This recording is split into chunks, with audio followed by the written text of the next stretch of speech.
کس نے دیا ہے؟ جب مجھے یہ اختیار حاصل نہیں ہے، اے نبی صلی اللہ علیہ وسلم آپ دنیا کو یہ بتا دیں کہ جب آپ کو یہ کہہ دیا میں نے کہ آپ نے سب سے پہلا فرمانبردار بن کے دکھانا ہے میرا، تو اے امت محمدیہ کے لوگوں تم کیسے اللہ کی نافرمانی کر سکتے ہو؟ اللہ نے فرمایا، یہ آیت قابل غور ہے۔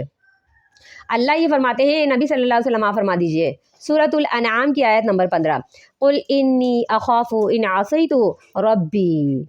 عذاب یوم عظیم۔ اے نبی صلی اللہ علیہ وسلم آپ فرما دیجئے، انی اخاف، میں یہ ڈرتا ہوں۔ قابل غور آیت ہے۔ اے نبی صلی اللہ علیہ وسلم آپ لوگوں کو یہ کہیں کہ انی اخاف، میں تو خود ڈرتا ہوں کس بات سے؟ ان عصیت ربی، اگر میں نے بھی اپنے رب کی نافرمانی کی ہے، عذاب یوم عظیم، بڑے دن کے عذاب سے تو میں بھی ڈرتا ہوں، کہیں قیامت میں میری پکڑ نہ ہو جائے۔ اللہ ہی فرما رہے ہیں، نبی صلی اللہ علیہ وسلم آپ یہ فرما دیجئے، اگر میں نے اللہ کی نافرمانی کی میں تو خود اس کے عذاب سے ڈرتا ہوں، تم کیسے اللہ کی نافرمانی کر رہے ہو؟ کس بلتی پہ اللہ کے ساتھ شریک ٹھہرا رہے ہو؟ سبحان سورۃ الانعام آیت نمبر 15، قل انی اخاف ان عصیت ربی عذاب یوم عظیم من یصرف عنہ یومئذ فقد رحمہ وذلک الفوز المبین۔ آپ فرما دیجئے، انی اخاف، بے شک میں تو ڈرتا ہوں، ان عصیت، اگر میں نے نافرمانی کی، ربی، اپنے رب کی، عذاب یوم عظیم، بڑے دن کے عذاب سے۔ اللہ محمد صلی اللہ علیہ وسلم کو یہ حکم فرماتے ہیں کہ محمد صلی اللہ علیہ وسلم آپ باوجود اس کے کہ ہم نے آپ کو سرٹیفکیٹ دیا ہے کہ آپ بخشے بخشائے ہیں، باوجود اس کے کہ آپ سے کوئی گناہ سرزد نہیں ہوگا، اور اگر کوئی غلطی کوئی خطا آپ سے ہو گئی تو ہماری طرف سے خطا ہونے سے پہلے ہی معاف ہے، باوجود اس کے کہ آپ تمام انبیاء کے سردار ہیں، باوجود اس کے کہ آپ پوری دنیا کے آخری نبی ہیں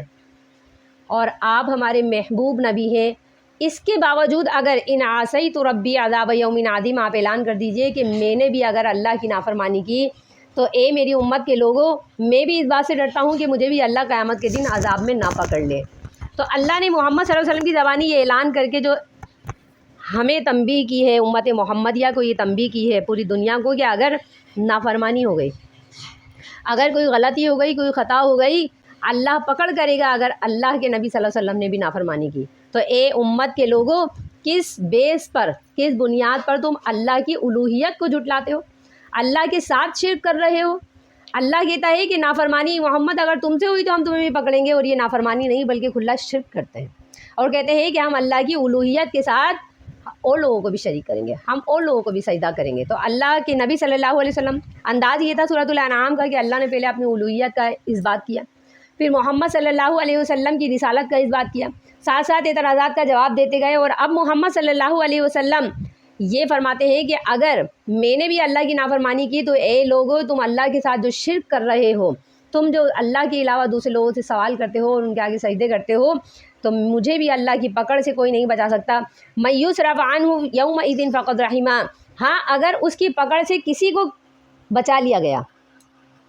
تو اللہ یہ فرماتے ہیں کہ فقد رحمہ، وہ شخص ہوگا جس پر اللہ رحم کرے گا، اور جس کے بارے میں آپ پیچھے حدیث بیان کی گئی کہ اللہ نے رحم کے 100 حصے کر کے 99 رحم کے حصے اپنے پاس رکھے، اور قیامت والے دن اللہ لوگوں پر جو رحم کرے گا وہ ان 99 حصوں کی نسبت سے کرے گا۔ تو اللہ کے نبی صلی اللہ علیہ وسلم فرماتے ہیں کہ جس سے یہ عذاب روک لیا گیا، عذاب سے کوئی نہیں بچ سکتا، محمد صلی اللہ علیہ وسلم بھی نہیں بچ سکتے، تمام انبیاء بھی نہیں بچ سکتے۔ محمد صلی اللہ علیہ وسلم نے حضرت فاطمہ رضی اللہ عنہا کو یہ کہا کہ اے بیٹی اپنے اعمال خود کرو، میں قیامت والے دن تمہیں بھی نہیں بچا سکتا، یعنی اے بیٹی میں تمہیں نسب کے رشتے سے بھی نہیں بچا سکتا، میں اپنے خون کے رشتے سے بھی تمہیں بچا نہیں سکتا، باوجود اس کے کہ تم میرا خون ہو، تو امت کے لوگ ہو، تو محمد صلی اللہ علیہ وسلم کی اولاد کہلاتے ہو، خون نہیں ہو ان کا۔ تو حضرت فاطمہ رضی اللہ عنہا کو محمد صلی اللہ علیہ وسلم فرماتے ہیں کہ اپنا عمل خود اپنے ساتھ لے کر کے آنا، میں تمہاری شفاعت اس طرح نہیں کروا سکتا کہ میں تمہیں بچا لوں گناہوں کے ہوتے ہوئے۔ تو فرمایا کہ جسے اللہ بچا لے، من یصرف عنہ، جسے اللہ عذاب سے بچا لے تو یومئذ فقد رحمہ، اس پر اللہ تعالیٰ کا رحم ہی ہوگا تو ہی وہ عذاب سے بچ سکتا ہے، ورنہ گناہوں کے ساتھ عذاب سے بچنا قیامت والے دن ناممکن ہے، وذلک الفوز المبین۔ اللہ یہ فرماتے ہیں کہ بس یہی کامیابی ہے، دنیاوی کامیابی اسے کاؤنٹ نہیں کیا گیا۔ دنیا میں لوگ کتنا کامیاب ہو جائیں، اللہ فرماتے ہیں اصل جو کامیابی ہے وہ کامیابی یہ ہے کہ اگر تم آخرت میں اللہ کے عذاب سے بچ گئے تو بس یہ کامیابی ہے۔ ہم دنیا میں جو لوگ اتنے یعنی مار کے سر کر لیتے ہیں اور اس کے بعد ہم سمجھتے ہیں کہ ہم کامیاب زندگی گزار رہے ہیں، ہم ایک اچھی مشہور زندگی گزار رہے ہیں۔ اللہ نے فرمایا یہ شہرت، یہ کامیابی، یہ ہمارے نزدیک کسی بھی شمارے میں نہیں ہے۔ ہاں اگر شمارے میں ہے تو وہ کون سی؟ اللہ فرماتے ہیں کہ جس سے قیامت والے دن عذاب ڈال دیا گیا، جسے اللہ تعالیٰ اپنی پکڑ میں نہ لے، اپنی گرفت میں نہ لے اور جہنم سے بچا لے، فذالک الفوز المبین، بس یہ ہے اصل کامیابی۔